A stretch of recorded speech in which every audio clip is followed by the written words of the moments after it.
It's 6:30 a.m. in Kansas City. Travis Kelce is having his breakfast when his phone rings. Unknown number. He almost doesn't answer, but something makes him take the call. On the other end, a broken, unrecognizable voice. "Mr. Travis, it's me, Zelda." She can barely speak through her sob. "My house caught fire in the early hours. I lost everything. My mother's photos, my daughter's clothes, their toys, everything turned to ash." Travis feels his chest tighten. Zelda isn't just his housekeeper. For 28 years, she's taken care of his house as if it were her own. She knows his fears, his joys, wipes away his tears when he loses an important game. "Zelda, where are you right now?" "At the municipal shelter, sir. Me and the girls, we have nowhere to go." What Travis did next left Zelda speechless, moved the entire NFL, and changed 2 lives forever. But to understand why this gesture moved millions of people around the world, I need to tell you the complete story. A story that began 28 years earlier, when a brave young woman of only 19 knocked on the door of Travis Kelce's parents' house, looking for work, never imagining she was about to become part of the family for almost 3 decades. Because what you'll discover about Zelda and Travis goes beyond employer and employee. It's about loyalty, about chosen family, and about how 28 years of unconditional love can create bonds stronger than blood. It was a freezing December morning in 1997. Ed Kelce opened the door of his Cleveland Heights home to find a petite young woman standing on his porch, shivering in a thin coat that was clearly inadequate for Ohio's brutal winter. Her name was Zelda Martinez, and at 19, she had just arrived from Honduras with nothing but a suitcase, a pocket dictionary, and a determination that could move mountains. "Excuse me, sir," she said in broken English, her breath forming small clouds of frigid air. "I looking for work. I clean very good. I cook very good. I take care everything." Ed studied the young woman before him. There was something in her dark eyes, a mixture of desperation and fierce pride. Her hands were already calloused from hard work, despite her young age, and she clutched a crumpled newspaper with job listings circled in red pen. "Do you have references?" Ed asked gently. Zelda's face fell. "No, sir. I just arrived, but I work very hard. I promise you." At that moment, Donna Kelce appeared behind her husband. One look at the shivering girl, and her maternal instincts kicked in. "Ed, for heaven's sake, invite her in before she freezes to death," Donna said, ushering Zelda into their warm foyer. The Kelce household was controlled chaos. Jason was 9 and already showing signs of the competitive spirit that would later make him an NFL star. Travis was 8, a whirlwind of energy who couldn't sit still for more than 5 minutes. Both boys were at that age where they left destruction in their wake. Muddy cleats by the front door, sports equipment scattered everywhere, and a kitchen that looked like a tornado had hit it after every meal. "I'll be honest with you," Donna said, leading Zelda to the kitchen and automatically pouring her a cup of hot coffee. "We've had 3 housekeepers quit in the past 6 months. The boys are energetic. My husband works long hours. I'm trying to manage 2 little athletes, and this house is falling apart around us." Zelda wrapped her hands around the warm mug, feeling life return to her frozen finger. "Mrs. Kelce, I grow up with 6 brothers. I know about energetic boys." That first day, Zelda didn't just clean, she transformed the Kelce household. She tackled the mountain of laundry that had been accumulating for weeks, organized the boys' sports equipment into a system that actually made sense, and somehow managed to prepare a dinner that had both boys asking for second. But what really impressed the family happened that evening. Travis had been struggling with his homework, a simple math worksheet that had him in tears of frustration. "I hate this. I'm stupid," 8-year-old Travis declared, throwing his pencil across the room. Zelda, who had been quietly folding laundry nearby, sat down beside him. Despite her limited English, she looked at the math problems and began showing Travis a different way to approach them, using small toys and drawings to make the concepts clearer. "You're not stupid, Nino," she said softly. "You just learn different. My brother Carlos, he same like you. Very smart, but need a different way." 20 minutes later, Travis had completed his homework with a huge smile on his face. "Mom, Dad, look! I did it all by myself," he announced proudly. Ed and Donna exchanged glances. They had found more than a housekeeper. They had found someone who truly cared. That night, As Zelda prepared to leave for the small apartment she shared with 3 other immigrant women, Donna stopped her. "Zelda, we have a guest room upstairs. It's small, but it's warm and private. If you'd like to live here, we can work out a fair arrangement." Zelda's eyes filled with tears. "Mrs. Kelce, you sure?" "I don't want to impose, honey," Donna said, placing a gentle hand on the young woman's shoulder. "I have a feeling you're going to be part of this family for a very long time." She was more right than she could have ever imagined. Over the following months, Zelda became the glue that held the Kelce household together. She learned English with remarkable speed, often staying up late with the dictionary and grammar books she'd borrowed from the library. The boys became her willing teacher, giggling as they corrected her pronunciation and taught her American slang. But it was the small moments that showed how deeply she had integrated into their lives.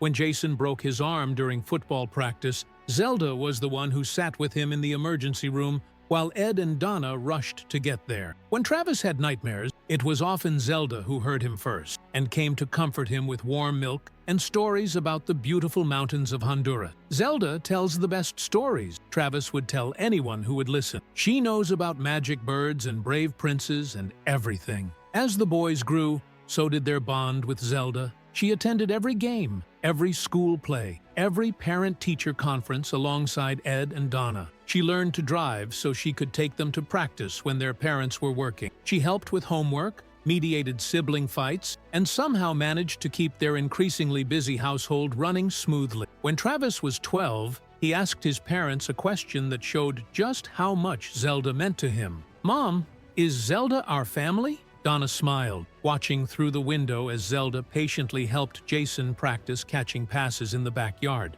"Yes, sweetheart, she absolutely is." By the time Travis entered high school, Zelda had saved enough money to bring her younger sister Sophia to the United States. But instead of moving out to create space for her sister, the Kelces insisted on converting their basement into a comfortable apartment for both women. "This is your home, Zelda," Ed said firmly when she protested. "Family doesn't kick family out." Sofia Martinez was 16 when she arrived from Honduras, shy and overwhelmed by her new life in America. But with Zelda's guidance and the Kelce family's support, she thrived. Travis, now a confident teenager and star athlete, took Sophia under his wing, helping her with English and introducing her to his friends. When Sophia graduated from high school as valedictorian and received a full scholarship to Ohio State University, the entire Kelce family was in the audience cheering. Travis, now in college himself, stood up and whooped so loudly that people 3 rows ahead turned around. "That's my sister," he announced proudly, not caring who heard him. When Travis was drafted by the Kansas City Chiefs in 2013, the celebration at the Kelce house was legendary. Neighbors still talk about the party that lasted until 3 a.m., with Zelda cooking enough food to feed a small army and tears of joy streaming down her face. "Mi niño is going to be professional," she kept saying, hugging everyone who came within reach. But the celebration was bittersweet. For the first time in 16 years, Travis would be living far from the woman who had helped raise him. "I don't know how to live without you, Zelda," Travis admitted the night before he left for Kansas City. "You've taken care of me my entire life." Zelda, now 35, and like a second mother to him, smiled through her tears. "Travis, you ready?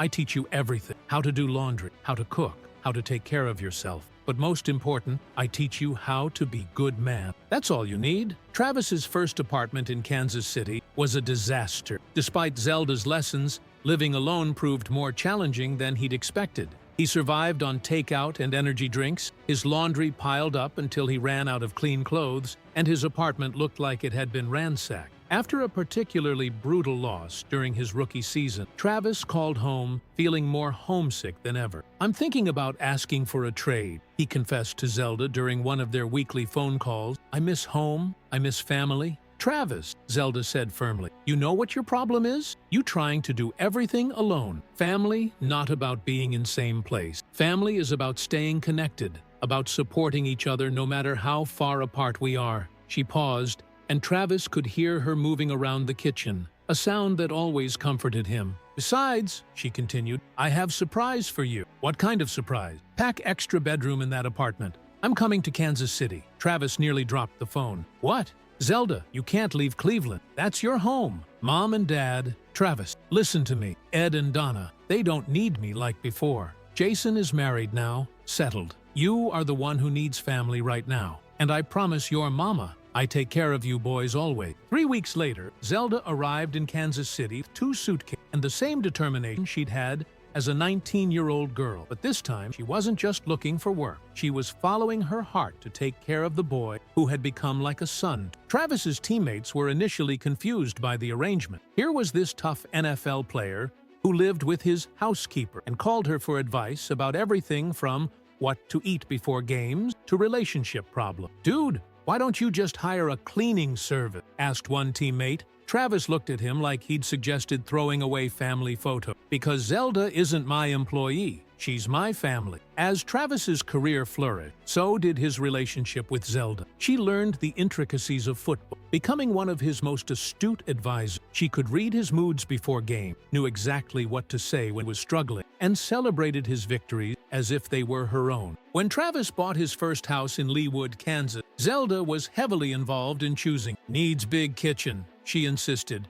as they toured properties with his real estate agent, "and room for family visit, and good neighborhood for when Sophia brings babies to visit." The house they chose was a sprawling colonial with 6 bedrooms, a chef's kitchen, and a backyard perfect for hosting the family gatherings Zelda envisioned. But it was during the housewarming party that everyone truly understood the depth of their relationship. Ed and Donna had flown in from Cleveland, along with Jason and his wife. Sophia came from Columbus, where she was now working as a social worker. The house was full of laughter, food, and love. Late in the evening, Travis stood up to make a toast. "Most people think success is measured in yards or touchdowns, championships," he began, his voice thick with emotion, "but I know better. Success is having people who believe in you when you don't believe in yourself. Success is having someone who sees the best in you even when you're at your worst." He looked directly at Zelda, who was sitting with Sophia, both women dabbing at their eyes. "Zelda,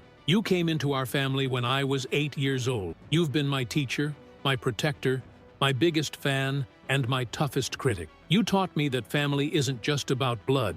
It's about choice. Every day for the past 16 years, you've chosen to love me, to support me, to be there for me. And every day, I choose you right back." The room was completely silent, except for the sound of people crying. "So, this isn't just my house," Travis continued. "This is our house. This is your house, Zelda, for as long as you want it to be." Zelda stood up, walked over to Travis, and hugged him like she had when he was 8 years old and afraid of thunderstorms. "Mi niño," she whispered, "you are my greatest success." In 2018, at age 40, Zelda made an announcement that surprised everyone. She was getting married. Carlos Mendoza was a kind, hard-working man who managed a local Mexican restaurant. He was divorced with 2 young daughters, Emma, 8, and Lucia, 6. He had been courting Zelda quietly for 2 years, bringing her flowers after Chiefs games and slowly winning over not just her heart, but Travis's protective approval. "Are you sure about this guy?" Travis had asked Zelda after meeting Carlos for the 3rd time. "Because if he hurts you, I know a lot of very large men who would be happy to have a conversation with him." Zelda laughed. "Travis, you sound like my brother, not my, what would you call yourself?" "Your son," Travis said without hesitation. "I'm your son, and he better treat you like the queen you." The wedding was small, but perfect, held in the backyard of Travis's house. Zelda looked radiant in a simple white dress, and Carlos couldn't stop smiling. Ed Kelce walked Zelda down the aisle, and Travis gave a speech that had everyone in tears. "Zelda taught me that love multiplies. It doesn't divide," he said. "Today, our family doesn't get smaller because she's getting married. It gets bigger. Carlos, Emma, Lucia, welcome to the family." When Carlos and his daughters moved into Zelda's wing of the house, Travis worried it might change their dynamic. Instead, it enriched it beyond his imagination. Emma and Lucia were shy at first, overwhelmed by their new life with a famous athlete. But Travis had learned from the best teacher, Zelda herself, about how to make children feel loved and secure. He set up a playroom for them, complete with art supplies and books. He attended their school plays and soccer games. He learned to braid hair again and became an expert at helping with homework. "Uncle Travis," Lucia asked one day while they were working on a science project, "are you really famous?" "Some people think so," Travis replied, carefully helping her glue stars onto a poster about the solar system. But the only opinions that matter to me are yours, Emma's, your mom's, and Mama Zelda. Mama Zelda says you're famous for being a good person. Emma chimed in from across the kitchen table where she was practicing cursive writing. Travis felt his chest swell with pride. Even after all these years, Zelda was still teaching him the most important lesson. As the years passed, the expanded family settled into new rhythm. Carlos proved to be a wonderful addition. He cooked elaborate Sunday dinners, fixed things around the house that Travis couldn't, and most important, he made Zelda laugh in a way that lit up her entire face. Emma and Lucia flourished in their new environment. They learned to love football, becoming Travis's biggest fans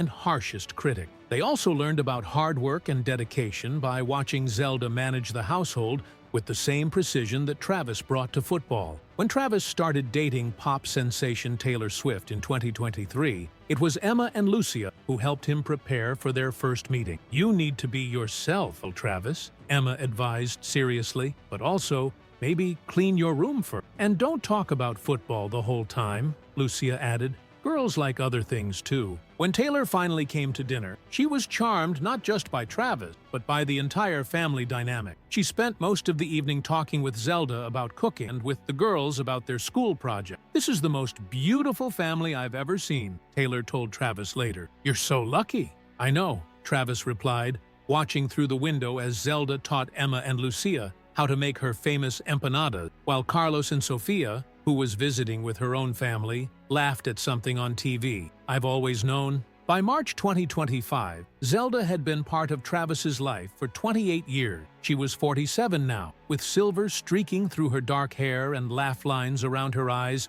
that spoke of nearly 3 decades of joy and occasional worry. Emma was 15 and captain of her debate team. Lucia was 13 and had just been accepted into a prestigious art program. The life Zelda had built was everything she had dreamed of when she was a scared 19-year-old girl standing on the Kelce family's doorstep. She had a loving husband, beautiful daughter. She considered Emma and Lucia as much her children as Sofia, a home she adored, and a son in Travis who had given her more love and security than she had ever thought possible. On the evening of March 15, 2025, everything seemed perfect. Travis was in Las Vegas for a charity event with Taylor. Carlos was working late at the restaurant for a special catering job. The girls were at home with Zelda, working on homework while she prepared their favorite dinner, chicken and rice with black bean. It was Lucia who first noticed something was wrong. "Mama, what's that smell?" she asked, looking up from her art project. Zelda sniffed the air. There was definitely something burning, but it wasn't coming from the kitchen. "Girls, let me check something," she said, walking toward the living room. What she saw made her blood run cold. Smoke was seeping under the door that led to the garage. When she opened it, a wall of heat and orange flames hit her. "Emma! Lucia! Get out, now!" she screamed. The next few minutes were pure terror and chaos. Zelda grabbed her daughters and ran outside just as the fire spread with terrifying speed through their home. Neighbors called 911, but the old house, with its wooden structure and vintage wiring, was no match for the hungry flames. By the time the fire department arrived, the house was fully engulfed. Zelda, Emma, and Lucia stood on the sidewalk, clutching each, watching 28 years of memories turn to ash. Gone were the photo albums documenting Emma and Lucia's childhood. Gone were Sofia's college diplomas and wedding photos. Gone were the handwritten recipes that Zelda had collected from her mother and grandmother. Gone were the girls' artwork, their books, their clothes, their treasures. Most heartbreaking of all, gone were the countless photos and mementos that chronicled Zelda's life with the Kelce family. Pictures of Travis's first touchdown, family Christmas mornings, graduations, weddings, birthdays. 28 years of love, reduced to nothing. "Mama, what are we going to do?" Emma asked, her voice small and scared. For the first time in her adult life, Zelda had no answer. She had always been the one with solutions, the one who made everything better. But standing there in the cold March night, watching her life burn, she felt utterly lost. Carlos arrived just as the roof collapsed, sending sparks shooting into the dark sky. He ran to them, gathering all 3 women in his arms. "Thank God you're safe," he kept repeating. "Thank God you're safe." But even as he held them, Zelda couldn't shake the feeling that nothing would ever be the same again. Travis was in the middle of giving a speech at a charity gala in Las Vegas when his phone started buzzing insistent. He ignored the first few calls. Unknown numbers usually meant reporter, overeager fan. But something made him excuse himself and step outside the ballroom. The voice on the other end of the line was so broken, so utterly destroyed, he almost didn't recognize it. "Mr. Travis." The words came between heartbreaking sobs. "It's me, Zelda." Travis felt his world stop. In 28 years, he had never heard Zelda cry like that. Not when her mother died, not when she was homesick and struggling with English. Never. "Zelda, what's wrong? What happened?" "My house. There was a fire. Everything is gone, Travis. Everything. The pictures, the girls' things, Carlos's restaurant uniforms for tomorrow. We have nothing left." Travis didn't think twice. "Where are you right now?" "The Red Cross took us to a shelter. We're safe, but..." Her voice broke again. "I don't know what we're going to do. We lost everything." "Listen to me," Travis said, his voice firm with purpose. "I'm coming home right now. Tonight. Don't worry about anything else." Travis left the gala immediately, not caring about the commitment or the donors he was supposed to meet. He chartered a private jet and flew back to Kansas City, calling his assistant from the plane to start making arrangements. He found Zelda, Carlos, Emma, and Lucia in a sterile room at a Red Cross shelter. The girls were sleeping on narrow cots, while Zelda and Carlos sat in plastic chairs, staring at nothing. When Zelda saw Travis, she completely broke down. "I'm so sorry to call you," she sobbed. "I know you have important things to do, and here I am bothering you with our problems." "Stop," Travis said, kneeling in front of her and taking her hands. "You are the important thing. You all are." He held her while she cried, and for a moment, they were back to those early days when he was 8 years old, and she was the young woman who made everything better. "You're all coming home with me," Travis said. "Right now, tonight." "Travis, we can't impose on you," Carlos protested. "You have your own life, your career." "Carlos," Travis said, standing up and looking at the man who had become like a father to him. 28 years ago, this woman saved my family. She raised me. She loved me when I was unlovable. She believed in me when I didn't believe in myself. There is nothing, and I mean nothing, I wouldn't do for her." That night, they all stayed at Travis's mansion. He gave Zelda and Carlos the master guest suite, and Emma and Lucia their old rooms that had been kept exactly as they liked them, but Travis couldn't sleep. His mind was racing with plans. Over the next few days, while the family tried to process their loss and deal with insurance companies, Travis was secretly orchestrating something extraordinary. He called his real estate agent, his lawyer, his financial advisor, and even Taylor, who immediately flew back from her tour to help.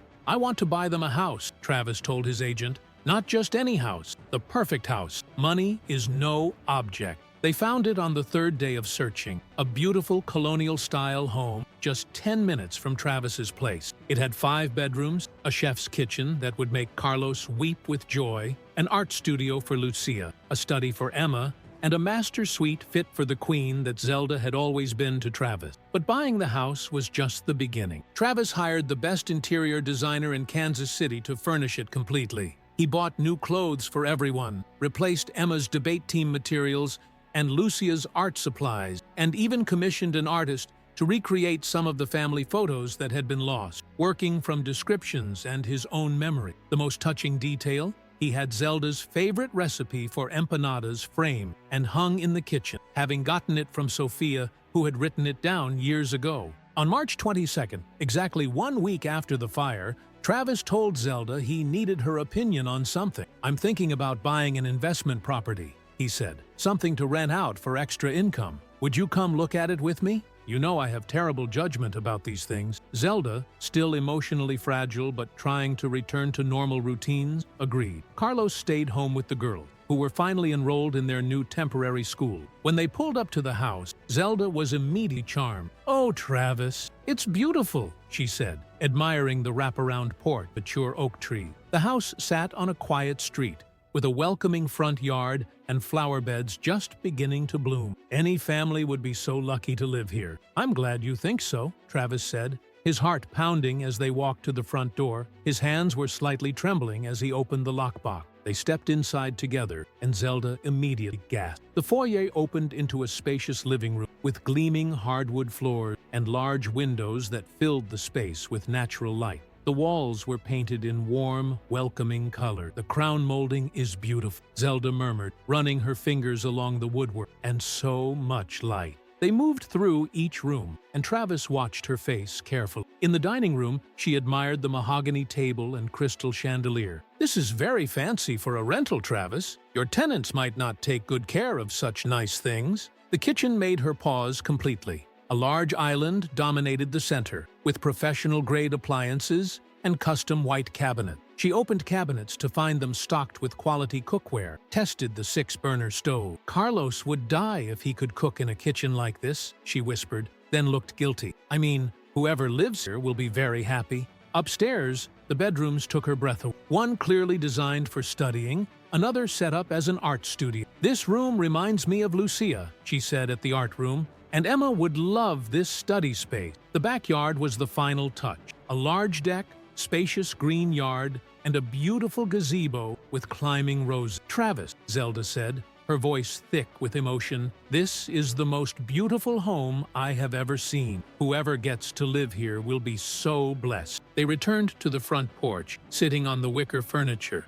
Zelda looked tired but hopeful. "Thank you for bringing me here," she said quietly. "It gives me hope that homes can be rebuilt." Travis's heart was racing. This was the moment. "Zelda, there's something I need to tell you." She looked at him with those same kind eyes that had seen him through everything. "What is it, mijo?" Travis pulled out the keys, his fingers trembling slightly, and placed them in Zelda's hands. They were attached to a keychain that read, "Home is where love lives." "This house isn't an investment property, Zelda. It's for you. It's yours." Zelda stared at the keys like she was looking at something impossible. "Travis, I don't understand." "The house is yours, Zelda. Yours and Carlos's and the girls. It's paid for, furnished, and ready. You lost everything in that fire, but you deserve everything and more." Zelda's hands flew to her mouth, the keys slipping to the porch floor. She stared at Travis with wide, disbelieving eyes. "No," she whispered. "No, Travis, this is impossible. I can't accept this.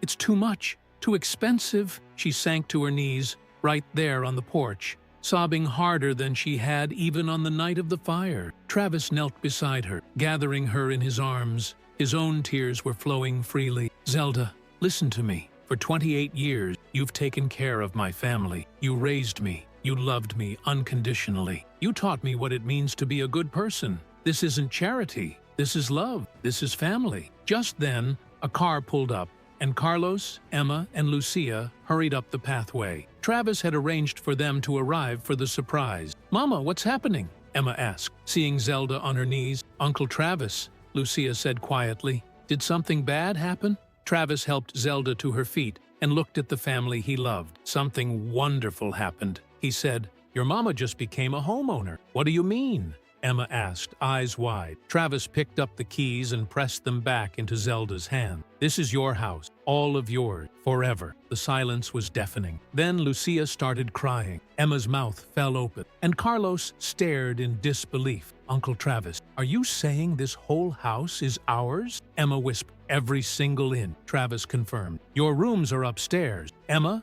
yours has a study area. Lucia, yours has an art studio. Carlos, the kitchen has professional equipment." "Travis, hermano," Carlos said, his voice breaking, "we can't possibly accept this." "Yes, you can," Travis said firmly, "because you're my family. Because Zelda taught me what love means. Because this is what family does." The 5 of them embraced on the front porch, crying and laughing together. A neighbor across the street witnessed the moment and filmed it, posting the video that would later go viral and touch millions of hearts worldwide. But Travis didn't care about the attention. All he cared about was seeing Zelda smile again, her first real smile since the fire. Later, as they explored their new home, Zelda pulled Travis aside. "Why?" she asked simply. "Why did you do this?" Travis looked at the woman who had raised him, loved him, and shaped him into the man he'd become. "Because 28 years ago, a scared little boy met a brave young woman who changed his life forever. Because you taught me that family isn't about what you're born into. It's about who chooses to love you. Because when everything fell apart, you were always there to put it back together. And because I love you, Mama Zelda, and this is what love does. 6 months later, when reporters asked Travis about the gesture that moved the world, he said, "Zelda didn't lose her home in that fire. She lost a building. Her home was always wherever our family was. I just made sure she had 4 walls and a roof to go with it." Today, family dinners happen every Sunday at Zelda's house. The table is always full. Travis and Taylor, Sophia's family, Jason and his wife, Ed and Donna, Carlos, Emma, and Lucia. The house has a plaque by the front door. Home is where love lives. And in that house, love lives every single day, just as it has for 28 years, through joy and sorrow, triumph and tragedy, fire and renewal, because that's what family does, and that's what love is.